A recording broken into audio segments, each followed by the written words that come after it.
स्वागत है आप सबका आज के इस वीडियो में। आज मैं आप सबके सामने एक बार फिर से लेकर आ गया हूँ क्लास 10th का चैप्टर साइंस के अंदर अपने जो चल रहा था 10th चैप्टर लाइट वाला, उसको हम कंटिन्यू कर रहे हैं। आज मैं आपके सामने लेके क्या आ गया हूँ, मिरर। अगर वीडियो अच्छा लगता है तो लाइक कर देना और नहीं लगता तो डिसलाइक कर देना, सिंपल सी बात है। चलो अपन पढ़ते हैं ना। देखो मिरर क्या होता है, हिंदी में जिसको बोलते हैं दर्पण।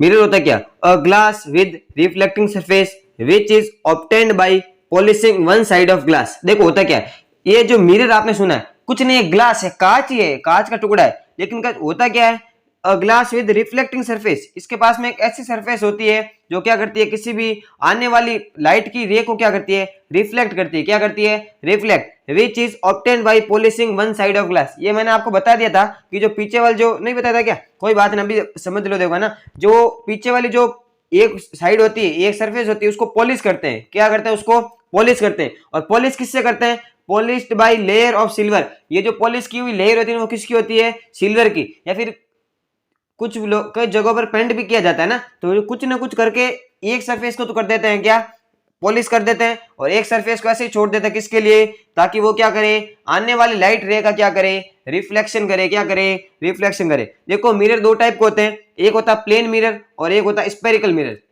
कौन कौन से होते हैं देख लीजिए, एक होता है प्लेन मिरर और एक होता है स्पेरिकल मिरर। प्लेन मिरर के अंदर क्या होता है, a mirror which have straight और प्लेन रिफ्लेक्टिंग सरफेस। एक ऐसा मिरर जिसके पास में स्ट्रेट या फिर प्लेन, प्लेन का मतलब एकदम सादी सिंपल सीधी है ना, रिफ्लेक्टिंग सरफेस, यानी कि एक ऐसा मिरर जिसके पास में एक ऐसी रिफ्लेक्टिंग सरफेस हो जो कैसी हो, सिंपल हो, प्लेन हो, स्ट्रेट हो। तो देख लो ये स्ट्रेट है, ये पीछे पॉलिश की हुई है। ये वाली जो सरफेस है, इधर वाली सरफेस, ये क्या करती है भैया, सिंपल सी बात है, आने वाली लाइट रे को क्या करती है, रिफ्लेक्ट करती है। आने वाली लाइट रे को क्या करती है, रिफ्लेक्ट करती है। जबकि स्पेरिकल मिरर क्या होते हैं, और मिरर विच है स्पेरिकल और कर्व्ड रिफ्लेक्टिंग सरफेस, यानी कि ऐसे मिरर जिनकी जो रिफ्लेक्टिंग सरफेस है, यानी कि ये वाली और ये वाली, क्योंकि ये पीछे वाली पॉलिशिंग है, जो रिफ्लेक्टिंग सरफेस है वो कैसी हो, कर्व्ड हो, यानी कि स्पेरिकल हो, उनको हम क्या बोलते हैं, स्पेरिकल मिरर। ये दो टाइप के होते हैं, कॉनकेव और कॉन्वेक्स। यही आपके कोर्स में, इसको अपन डिटेल में पढ़ेंगे। इसको डिटेल में ज्यादा नहीं पढ़ेंगे, मैं आपको थोड़ा सा आइडिया इसके बारे में दे देता हूं। अब आगे की जो हेडिंग है वो देख लो, क्या है, image formation by a plane mirror. यानी कि जो प्लेन मिरर है ना, उससे इमेज कैसे बनती है उसको समझ लेते हैं अपन, है ना। देखो सबसे पहले ध्यान से समझना इसको। ये आपके सामने एक प्लेन मिरर दिख रहा है, ये पीछे वाली जो सरफेस है वो क्या है, पॉलिश की हुई है।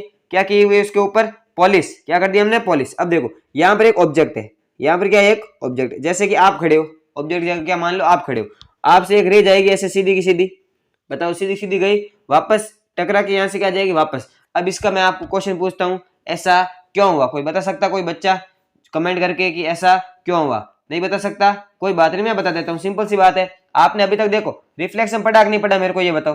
रिफ्लेक्शन पढ़ा था ना, पढ़ा था ना अभी भी रिफ्लेक्शन, पीछे वाले पार्ट के अंदर। जिसने वो वीडियो नहीं देखा हो तो देख ले, लिंक जो है डिस्क्रिप्शन बॉक्स में आपको मिल जाएगा। आपने उसके अंदर एक रूल पढ़ा था, एंगल आई और एंगल क्या होते हैं, आर क्या होते हैं, दोनों इक्वल। पढ़ा था ना रूल कि एंगल आई और आर क्या होते हैं, इक्वल। तो बस आप इतना सा काम करो, यहाँ पर भी वही कॉन्सेप्ट लगाओ। देखो ये आपके सामने प्लेन मिरर है ना, इसके ऊपर एक लाइट रे ऐसे सीधी सीधी जा रही है, सीधी सीधी जा रही है, लाइट रे है ना, ऑब्जेक्ट से निकल के सीधी सीधी गई। अब बताओ आई और आर होता क्या था, आपने ये डायग्राम मेरे हिसाब से बनाया होगा, पीछे वाले पार्ट के अंदर देखा होगा, मैंने ऐसा डायग्राम बनाया था। यहाँ पर एक एंगल था आई और ये एंगल था आर। आई है क्या, नॉर्मल के साथ वाला एंगल, किसके साथ वाला, नॉर्मल के साथ वाला। और नॉर्मल क्या होता है, हमेशा इस मिरर यानी कि जो सरफेस है उससे क्या होता है, परपेंडिकुलर। तो ये सरफेस है, इससे परपेंडिकुलर, ये यहाँ पर एक ऐसे क्या होगा, नॉर्मल होगा। क्या होगा, एक नॉर्मल। अब बताओ नॉर्मल के साथ में इस आने वाली रे का एंगल कितना है, जब लाइन के ऊपर लाइन है तो एंगल कितना डिग्री हुआ, 0 डिग्री। कितना हुआ भैया, 0 डिग्री। अब तो बताओ जब आने वाला आई 0 है तो आर भी कितना होगा, 0। तो आई आर भी कितना होगा, 0। और आर क्या होता है, वो भी नॉर्मल के साथ बनाने वाला एंगल, तो नॉर्मल के साथ में उसमें भी एंगल कितना होना चाहिए, 0 डिग्री। तो वापस कैसे चला जाएगा, जैसे आया वैसे लौट जाएगा। अब बात वेजम घुसी, क्या हुआ, तो इसलिए क्या हुआ, यहाँ पर आई टकराई और वापस चली गई। दूसरा कॉन्सेप्ट, यहाँ पर आई इस पॉइंट पर और ऐसे चली गई। यहाँ पर क्या हुआ, रिफ्लेक्शन का लॉ फॉलो हुआ। यहाँ पर भी एंगल आई और आर क्या है, दोनों इक्वल। देखा मैं कितना आपको कनेक्ट कर रहा हूँ पीछे वाले टॉपिक से। जब देखो ये एक्चुअल में मीट नहीं हो रही है, मैंने आपको इमेज के दो टाइप बताए थे, एक होता है रियल और एक होता है वर्चुअल। रियल क्या होता है, जब जब लाइट रेज क्या करती है, वास्तव में मीट होती है, तब कैसी इमेज बनती है, रियल इमेज बनती है। और जब नहीं होती तो उसको डॉटेड लाइन से अपन मिरर के पीछे की साइड में बढ़ाते हैं, और वो दोनों लाइनें जिस पॉइंट के ऊपर इंटरसेक्ट होती है वहां पर अपनी क्या बनती है, इमेज बनती है। क्या बनती है? आपकी इमेज। जब आपके हाथ में आपकी इमेज कैसी बनाओगे, आप अच्छी बनाने चाहते हो तो अच्छी बना लो और खराब बनाना चाहते हो तो खराब बना लो, सिंपल सी बात है। अब कुछ प्रॉपर्टीज देख लेते हैं, ये जो इमेज है वो कैसी बनी। यानी कि ये सिंपल सा प्लेन मिरर जो आपके घरों के अंदर होता है, जिसके अंदर आपका सुंदर चेहरा आपको आप देखते हो, उसको निहारते हो, है ना, आप अपनी सुंदरता को निहारते हो। जहां पर सबसे पहला size of image is equal to size of object, यानी कि ये जो साइज आपकी जितनी ऑब्जेक्ट की साइज है उतनी की उतनी साइज किसकी होगी? इमेज की होगी। भाई सिंपल सी बात है ना। अगर आप खड़े हो मिरर के सामने, आपके घर के अंदर जो कांच है वह उसके सामने अगर आप खड़े होते हो तो सामने भी आपकी जितनी हाइट है उतनी तो दिखेगी। ऐसे थोड़ी है कि आप 5 फुट के और अंदर 10 फुट के बता दे, नहीं, सिंपल सी बात है, साइज क्या होती है? सेम होती है। दूसरा इरेक्टेड अपराइट इमेज, हमेशा देखो इमेज कैसी है? अपराइट है, इरेक्ट है ना, सीधी सादी है, यानी कि यहाँ पर जैसे वैसे वैसे वहां पर है। ये बात समझ में आ गई क्या? तीसरा virtual image behind the mirror, यानी कि ये जो इमेज है देखो, जो वास्तव में एक्चुअल मीट हुआ नहीं पॉइंट पर, किसी पॉइंट पर, तो इनको जब आप डॉटेड लाइन से मिलाया आपने तो वहां पर एक इमेज बनी है। वो इमेज क्या हो गई? तो वर्चुअल हो गई, बिहाइंड द मिरर, मिरर के पीछे। और चौथा जो प्रॉपर्टी वो क्या है? Distance of object from mirror is equal to distance of image from mirror. ये क्या कह रहा है कि ऑब्जेक्ट की जितनी दूरी है इस मिरर से उतनी की उतनी दूरी किसकी है? इमेज की। सिंपल सी बात है, अगर आप मिरर से 5 मीटर की दूरी पर खड़े होगे तो आपकी जो इमेज है वो भी मिरर के अंदर 5 मीटर पीछे क्या होगी? खड़ी होगी। सिंपल सी बात है, बात समझ में आ गई क्या?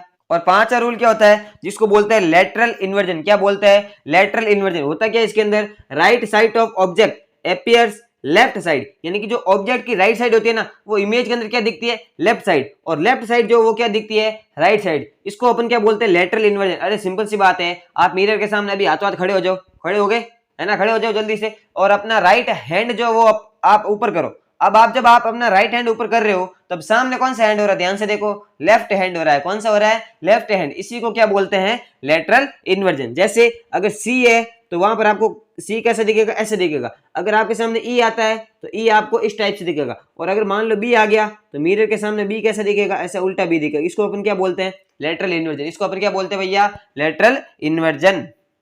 चलो भाई, वो तो हो गया आपके सामने प्लेन मिरर। अब जो सबसे इंपॉर्टेंट टॉपिक आपके कोर्स में है वो है स्पेरिकल मिरर। स्पेरिकल मिरर होता क्या है? देखो आपके सामने ऐसा कुछ डायग्राम बन रखा है। स्पेरिकल मिरर क्या हो गया? देखो मिरर क्या हो गया मैंने आपको बता दिया। और स्पेरिकल मिरर कौन कौन से होते हैं? ऐसे मिरर, अभी आपको डेफिनेशन भी बताई थी, ऐसे मिरर जिनकी रिफ्लेक्टिंग सरफेस कैसी हो?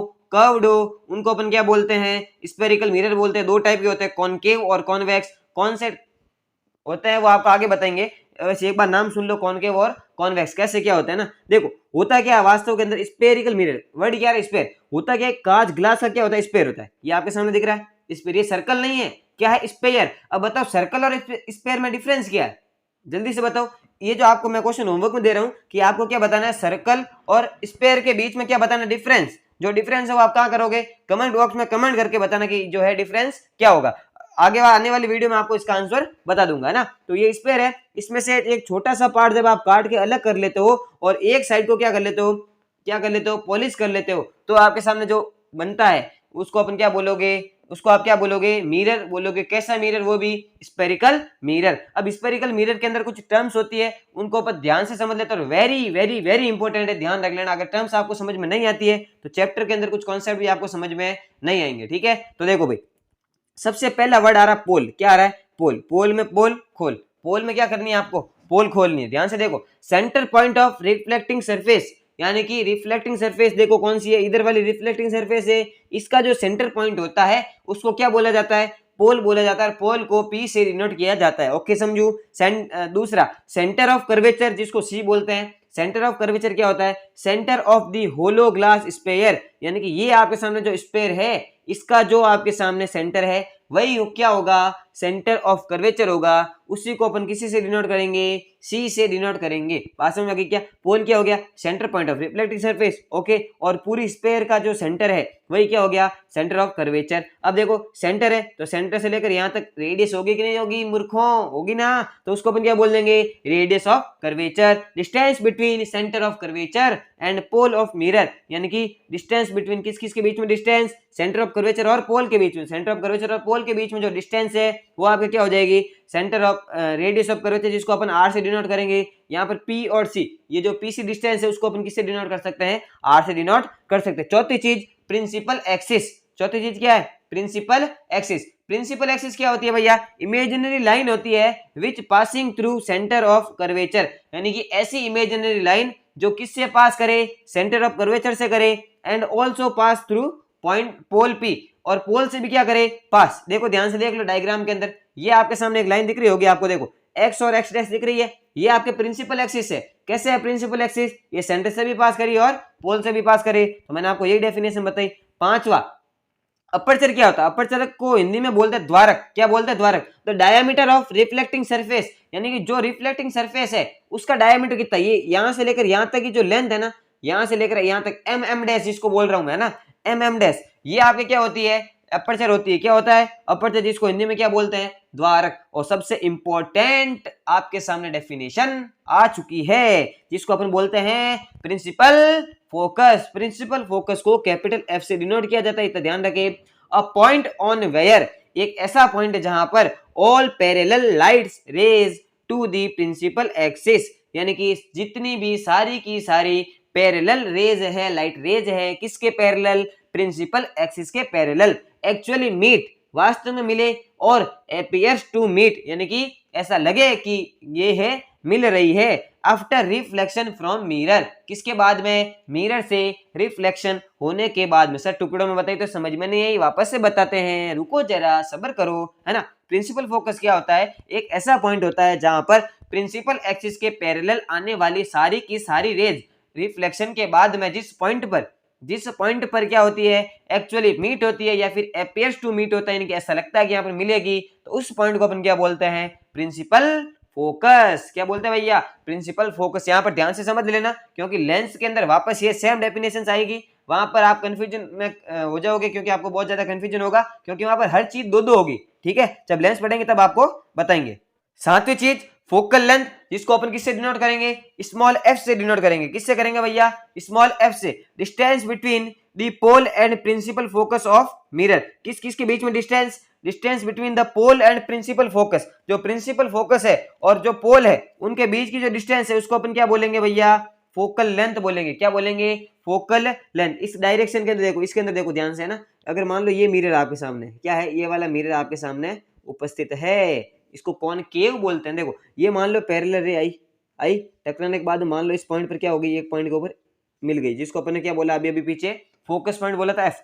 ये आपने अभी पहले पढ़ लिया, पोल पी होता है। इन दोनों के बीच की जो डिस्टेंस होती है ना, जिसको अपन स्मॉल एफ से लिखेंगे फोकल लेंथ, एफ और पी के बीच की जो डिस्टेंस है उसको क्या बोला जाता है, फोकल लेंथ। और यहाँ पर एक सेंटर ऑफ कर्वेचर था सी, पता है ना आप सबको, सेंटर ऑफ कर्वेचर सी, मैंने आपको अभी बताया। तो देखो ये सी एफ और ये दोनों क्या होता है, इक्वल। तो इसका मतलब ये जो फोकल लेंथ एफ है, ये पूरी रेडियस की क्या हो गई, आधी। दिख रही है, समझ में आ गई क्या मेरी बात, मैं क्या समझाना चाह रहा हूँ। ये वाली जो लेंथ है यहाँ पर फोकल लेंथ, वो किसकी आधी हो गई है, सी से लेकर पी तक, यानी कि रेडियस की क्या हो गई है, आधी। तो मैंने आपको क्या लिखा, F is equal to R upon two, radius का आधा कितना हो जाएगा, focal length. Valid for only small mirror, छोटे छोटे मिरर के लिए ही ये जो आपके सामने फॉर्मूला लिखा है, F equal to R upon two, valid होता है। तो आपको टेंशन लेने की जरूरत नहीं है, आपके कोर्स में छोटे छोटे मिरर ही है, क्योंकि आप अभी बहुत क्या हो, छोटे हो, तो कोई दिक्कत वाली बात नहीं है। अब मैं आपको मिरर से वाकिफ करवा देता हूं कि मिरर कौन कौन से होते हैं। पहला मिरर जो होता है कॉनकेव मिरर, क्या होता है भैया, कॉनकेव मिरर, जिसको